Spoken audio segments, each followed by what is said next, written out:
je dis, je répète qu'on doit mettre sur pied un état de droit. C'est quoi l'état de droit? Pourquoi l'état de droit? Et pourquoi la combinaison de ces deux mots, état de droit? Est-ce l'état de droit ne concerne que les acteurs politiques? Je ne suis pas un politicien comme les autres naïbisio. Ngai, ambition d'ailleurs, une de mes ambitions, c'est de changer la classe politique congolaise. Est-ce cet état de droit a-t-il une prééminence sur la puissance publique? Donc ça veut dire que même Ngai on a Zolobo. Ceux qui n'a déconné, cette justice en prendra. Comment je vais faire maintenant pour l'arrêter? Puisque c'est moi qui aurais instauré ce système d'état de droit. Donc ça va se retourner même contre moi si je contreviens à la loi. À quoi ressemblerait un pays sans l'état de droit? Quelle est la place de l'état de droit dans un pays? Quand je veux prêcher par le bon exemple et que mes compatriotes vont aimer ça, tout le monde va vouloir imiter le bon exemple. Pourquoi Mboké débat? Parce que ceux qui arrivent et qui sont censés prêcher par l'exemple, eux prêchent par le mauvais exemple. Ceux qui bandi pour détourner bandi bakop. Mais toi tu crois que au balandi wana baosani baolanda pe ko. Mais ce que mokonzi alobi abi bon likambo kopo wana au salango yo oza mwana mai nanga, c'est vrai totangaka na yo ou bien to banda notre et tout ça. Boloko, tu vas en prison. Suivez-nous tous les jours sur les antennes de Tokom Noapi Télévision. État de droit. État de droit. Un magazine autrement. Madame, Monsieur, bonsoir. Bienvenue à cette édition du journal État de droit. Ouvrons cette session d'information avec la deuxième réunion du Conseil de ministres du gouvernement de l'Union sacrée qui a été présidée ce vendredi 7 mai par le chef de l'État Félix-Antoine Tshisekedi Tshilombo par vidéoconférence. Plus de commentaires avec Sophia Wenga. Le chef de l'État veut l'organisation des élections de gouverneurs dans les provinces où ils ont été destitués.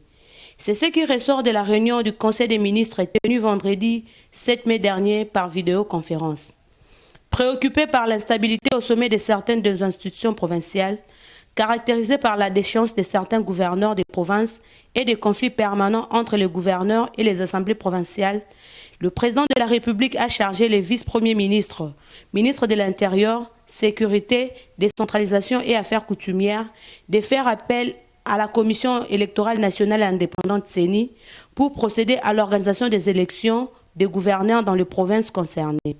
Peut-on lire dans le compte rendu de la dite réunion, pour procéder à l'organisation des élections de gouverneurs dans les provinces concernées.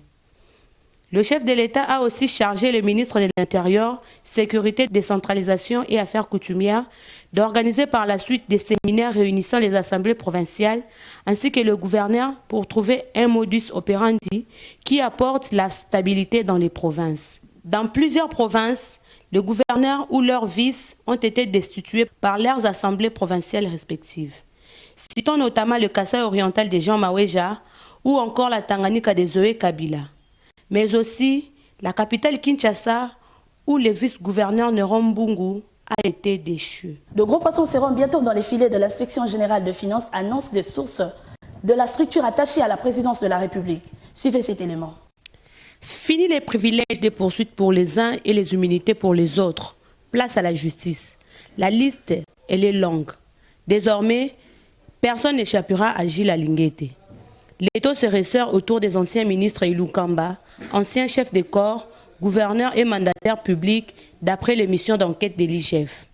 Cités par leur nom, Willy Ngopos, problème de destination de la quote-part du ministère des ITPR prélevé sur le fonds de péage des routes Kinshasa-Matadi, Lubumbashi-Kasumbalesa et Lubumbashi-Kolwezi. En tout, on parlerait de 2 millions de dollars volatilisés. Willy Kitobo, ancien ministre des Mines, son DIRCAB et son conseiller financier ont retiré des fonds à la caisse du Centre d'expertise et de certification de substances précieuses et semi-précieuses pour une destination inconnue.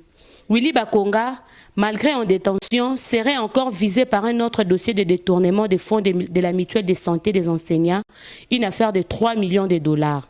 Par ailleurs, l'IGF salue certains de ses anciens ministres Ilunkamba qui étaient au départ pointés par les enquêtes, dont les justifications ont fait digne de foi. Il s'agit de Jean-Lucien Boussa et Julien Paloukou, reconduits respectivement au ministère du Commerce extérieur et ministère de l'Industrie.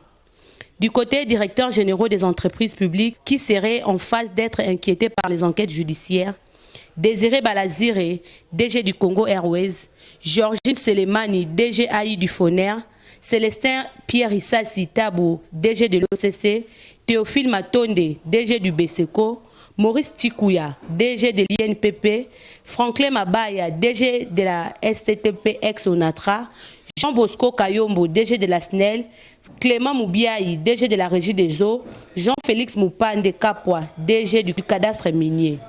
Également, les gouverneurs des provinces ci-dessus ne vont pas échapper aux poursuites de l'IGF. Équateur, Olomami, Kwango, Congo central et Lualaba. Cette liste ne pourrait pas être clôturée sans citer ces deux anciens chefs de corps et leurs bureaux, Janine Mabunda et Alexis Tombouemwamba, respectivement ancienne présidente de l'Assemblée nationale et ancien président du Sénat. Si jadis les missions d'enquête finissaient en eau de boudin, dorénavant, depuis l'avènement de Gilles Nlinguete, les véritables policiers des finances publiques, les enquêtes produisent les résultats attendus par les souverains primaires. Les peuples, seuls responsables, doivent être toujours tenus informés. Ceci pour dire que, petit à petit, les responsables publics réalisent qu'être nommé est une lourde responsabilité qui peut conduire à la prison s'ils ne font pas attention à la manière de gérer les fonds publics au lieu de saupoudrage. L'ouverture de la plainte judiciaire visant la levée des immunités parlementaires de l'honorable sénateur Matata Mpognon et de la sénatrice Ida Kamonji dans l'affaire de la gestion du parc agro-industriel de Boukangalonzo. Reportage d'Eliezer Kazam. La justice congolaise a ouvert un dossier à charge contre le sénateur Augustin Matata Mpognon pour sa gestion du programme de Boukangalonzo. Une demande de sa levée d'immunité a été adressée au Sénat congolais, rapporte notre source. Elle concerne le sénateur Augustin Matata Mpognon et la sénatrice Ida Kamonji dans l'affaire Boukangalonzo. Dans un rapport accablant publié exclusivement, l'inspection générale des finances relève plusieurs griefs à charge du sénateur et ancien premier ministre Augustin Matata Mpognon dans la débâche du parc agro-industriel de Boukangalonzo. Au terme de ce rapport, Augustin Matata Mpognon est désigné comme l'auteur intellectuel de la débâcle et de ces parcs. Et c'est là, à travers la conception, la planification et les engagements pour paiement de plus de 83% de fonds des caissiers directement au profit des comptes de partenaires sud-africains et de ces fiables logés en Afrique du Sud, ainsi qu'au profit de la société MIC Industrie. Une dizaine d'anciens ministres du gouvernement Ilunkamba reprennent leur siège à l'Assemblée nationale. Plus de détails avec Shadrach Balabébé. L'Assemblée nationale a annoncé la réintégration jeudi 6 mai 2021 des 17 anciens ministres du gouvernement de la coalition FCC-CACH. Ces derniers ont repris leur siège après la mise en place du gouvernement d'Union Sacrée. Pendant qu'ils étaient ministres, leurs suppléants siégeaient à leur place.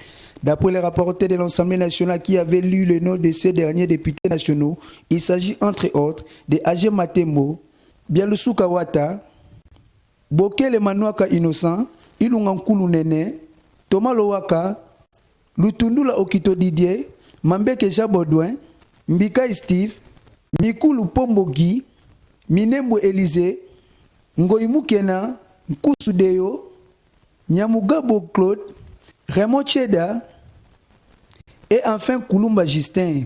En effet, la majorité de ces députés nationaux étaient membres du gouvernement central dans le cadre de la coalition FCC-CACH qui liait le chef de l'État, Félix Antoine Tshisekedi Tshilombo, avec son prédécesseur, Joseph Kabila Kabange.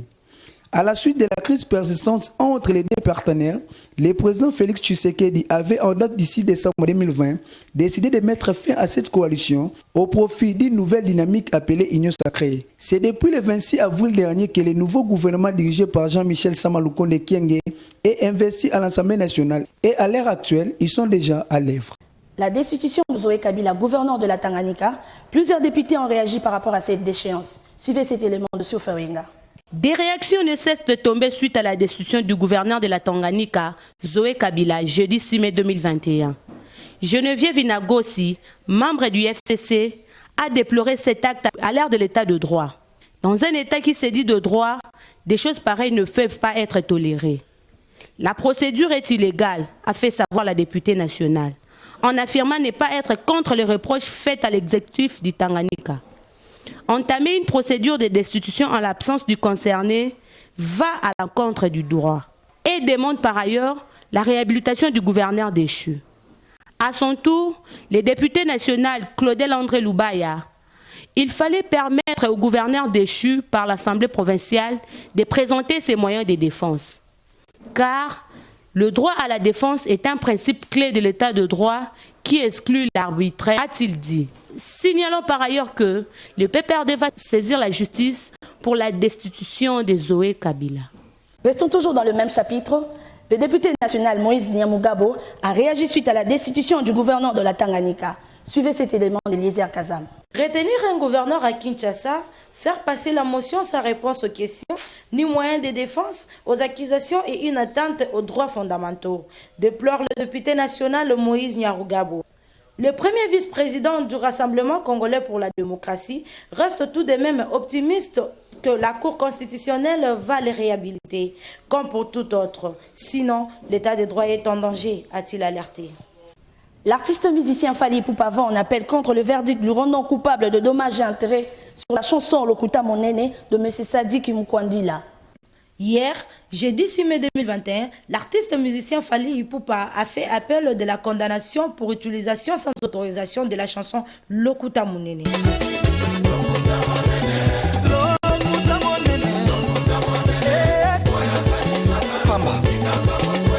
L'artiste Fally Ipupa a attaqué en appel la décision qu'il a condamné à payer 50 000 $ américains à M. Sadiki Mukwandilwa Deni, c'est-à-dire la suspension de l'exécution de la décision de condamnation rendue par le tribunal de commerce de Kinshasa-Gombe. C'est par ici que nous mettons fin à cette édition du journal État de droit qui a été présentée par Déborah Makumba. Madame, Messieurs, merci de nous avoir suivis et bonne suite de programme chez vous.